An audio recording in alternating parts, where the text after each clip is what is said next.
अस्सलाम वालेकुम, मैं हूं यासिर जराल। आप देख रहे हैं आपका अपना फेसबुक पेज और YouTube channel freedom of expression. ये एक स्कैम है जो हर ताकतवर कमज़ोर के साथ करता है।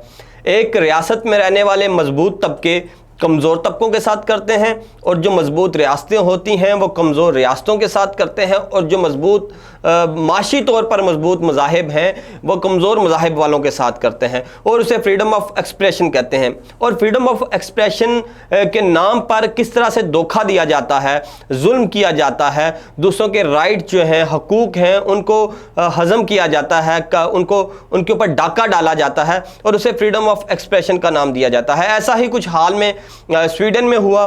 कुरान पाक की बेहुरमती की गई और उसे फ्रीडम ऑफ एक्सप्रेशन का नाम दिया गया। जब दुनिया भर से उसके ऊपर तनकीद आई तो फिर थोड़ा सा बैकफुट पर गए, लेकिन फिर भी अब भी डिठाई ये है कि ये कहा जा रहा है कि वो फ्रीडम ऑफ एक्सप्रेशन है। लेकिन फ्रीडम ऑफ एक्सप्रेशन को जिस तरह से स्वीडन जो है वो एक्सप्लेन कर रहा है वो वैसे नहीं है। फ्रीडम ऑफ एक्सप्रेशन की जो इंटरनेशनल लेवल पे एक तारीफ़ है, फिर इस तारीफ़ के अलावा जो रियासतें फ्रीडम ऑफ एक्सप्रेशन की तारीफ़ करती हैं, और ख़ुद स्वीडन ने जो फ्रीडम ऑफ एक्सप्रेशन की तारीफ़ कर रखी है उसके मुताबिक भी वो अमल फ्रीडम ऑफ एक्सप्रेशन नहीं था, लेकिन फिर भी उसको फ्रीडम ऑफ एक्सप्रेशन का शेल्टर दिया जा रहा है क्योंकि वो एक ताकतवर का एक कमज़ोर तबके पर जुल्म था, तो उसे फ्रीडम ऑफ एक्सप्रेशन के शेल्टर से तहफ़्फ़ुज़ फराहम किया जा रहा है। इसलिए मैं ये कह रहा हूँ कि ये फ्रीडम ऑफ एक्सप्रेशन एक स्कैम है जो ताकतवर कमज़ोर के ख़िलाफ़ इस्तेमाल करता है, इसका शेल्टर इस्तेमाल करता है। अगर फ्रीडम ऑफ एक्सप्रेशन की बात करूँ तो यूनाइटेड नेशन, ह्यूमन राइट्स की जितनी भी आलमी तंजीमें हैं और जितने भी तमाम ममालिक हैं, उन्होंने फ्रीडम ऑफ एक्सप्रेशन को अपने आइन में, अपने कॉन्स्टिट्यूशन में, अपने दस्तूर में एक बुनियादी जगह दे रखी है। जो यूनिवर्सल डिक्लेरेशन है ह्यूमन राइट्स का, उसके आर्टिकल 19 में भी फ्रीडम ऑफ एक्सप्रेशन की बात की गई है। जहाँ भी फ्रीडम ऑफ एक्सप्रेशन की बात की गई है वहाँ पे साथ पीसफुल का लफ्ज़ इस्तेमाल किया गया है। और जब स्टेट्स फ्रीडम ऑफ एक्सप्रेशन को एक्सप्लेन करती हैं या उन्हें अपने किसी कॉन्स्टिट्यूशन में, किसी लॉ में जगह देती हैं, तो साथ लिखती हैं कि इसमें स्टेट की लिमिटेशंस क्या हैं, इसमें फ़िल्टर्स क्या हैं। वो फ़िल्टर्स और लिमिटेशंस भी साथ में आती हैं। उन फ़िल्टर्स और लिमिटेशंस की बात करूं तो वो नेशनल सिक्योरिटी होती है, वो पब्लिक ऑर्डर होता है और मोरालिटी होता है। मोरालिटी एक ऐसा सेगमेंट है जो एक तबके के लिए तो मॉरल होता है, दूसरे तबके के लिए इमोरल होता है। जैसे मुस्लिम्स में शराब पीना इमोरल है और गैर मुस्लिम्स में मॉरल है, उसको अखलाकी जवाज़ मौजूद हैं उसके।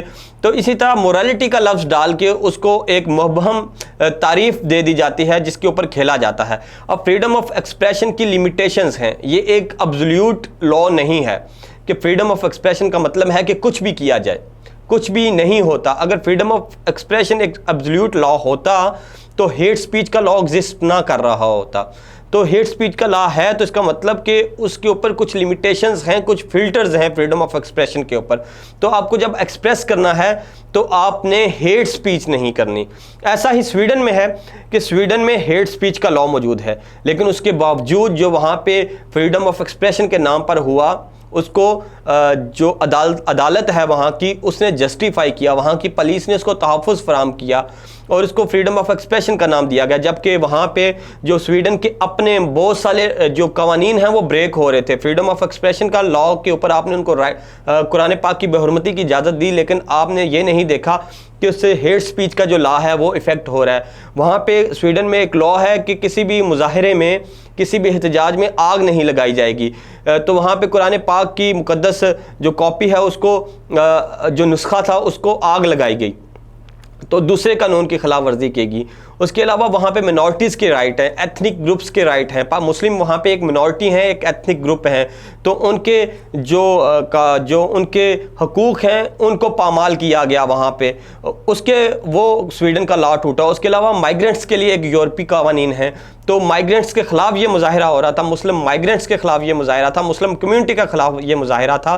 तो एक मिनॉरिटी के ख़िलाफ़ एक मुजाहिरे को अदालती कानूनी तहफ़्फ़ुज़ फराहम करके स्वीडन ने खुद अपने 4 कवानीन तोड़े, लेकिन उसको फ्रीडम ऑफ एक्सप्रेशन की शेल्टर दे दी क्योंकि एक ताकतवर एक कमज़ोर के ख़िलाफ़ ये सब कुछ कर रहा था।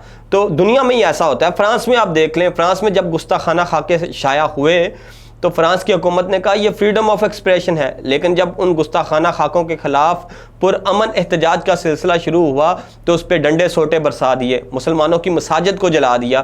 तो जब कमज़ोर उठकर अपने जो उसके ख्यालात हैं उनको एक्सप्रेस करेगा तो उसको डंडे सोटे से रोकेंगे, और जब खुद करेंगे तो उसको फ्रीडम ऑफ एक्सप्रेशन का नाम देंगे। अब हालिया मुजाहरे देख रहे हैं आप फ्रांस के, उसमें दर्जनों लोगों को मारा जा चुका है और लोगों के पुरअमन मुजाहरे को तशद्दुद के ज़रिए, रियासती तशद्दुद के ज़रिए एक पुरतशद्दुद मुजाहरे में तब्दील कर दिया फ्रांस की गवर्नमेंट ने। स्वीडन की अपनी बात देखें तो जो किताबें जलाने की हिस्ट्री है ना, ये अभी स्वीडन में नहीं हो रहा, यूरोप का ये पुराना तरीका है। यूरोपी जब स्वीडन एक वक्त था कि नाजियों को सपोर्ट करता था, जर्मनी के नाजियों को, और जर्मनी के नाजी यहूदियों की किताबें जलाया करते थे। इसी तरह जब मुस्लिम्स यूरोप के ऊपर मुसलमानों की हुक्मरानी थी और फिर क्रिश्चियंस ने उसको जीतना शुरू किया, अपने इलाकों को फतह करना शुरू किया, उन इलाकों को जहाँ पे मुसलमान हुक्मरान थे, तो उन्होंने मुसलमानों की लाइब्रेरियों को जलाया। तो ये जो यूरोपियंस हैं, ये इनका पुराना तरीकाकार है कि किताबों को जलाया जाता है। और किताबों को जलाने के हवाले से एक राइटर ने बड़ा खूबसूरत लिखा हुआ है, उसने कहा हुआ है कि जहाँ किताबें जलती हैं, जब किसी मुकद्दस किताब को किसी इलाके में जलाया जाता है तो तैयार हो जाएं, अब वहाँ पे इंसानों को जलाने का वक्त आ चुका है। तो ऐसा ही है, स्वीडन में अब मुकद्दस किताब को जलाया गया, मुसलमानों के जज्बात को मजरूह किया गया, और जिस तरीके से अदम बर्दाश्त बढ़ रहा है स्वीडन की सोसाइटी के अंदर, यूरोप की सोसाइटी के अंदर, फ्रांस के अंदर, और जिस तरह से मुसलमानों के ख़िलाफ़ जो लोग जहर उगर रहे हैं, उसके नताइज अब ज़्यादा दूर नहीं हैं, क्योंकि हुकूमतें बाकायदा तौर पर इस तरह की चीज़ों की सरपरस्ती कर रही हैं और फ्रीडम ऑफ एक्सप्रेशन का शेल्टर ले रही हैं। तो मेरा मौक़िफ़ ये है कि ये जो फ्रीडम ऑफ एक्सप्रेशन है, ये ताकतवरों का स्कैम है कमज़ोरों के ख़िलाफ़, और जिसकी कुछ मिसालें आपको दे दी हैं। अगर आपको भी लगता है कि ये फ्रीडम ऑफ एक्सप्रेशन के नाम पर मजबूत तबके कमज़ोर तबकों पर जुल्म करते हैं, तो कमेंट बॉक्स में अपनी राय से आगाह कीजिए। मेरी वीडियो आपको अच्छी लगी, यूट्यूब पर देख रहे हैं तो सब्सक्राइब कीजिए, फेसबुक पर देख रहे हैं तो लाइक और फॉलो कीजिए। मुझे इजाज़त दीजिए, अल्लाह हाफिज़।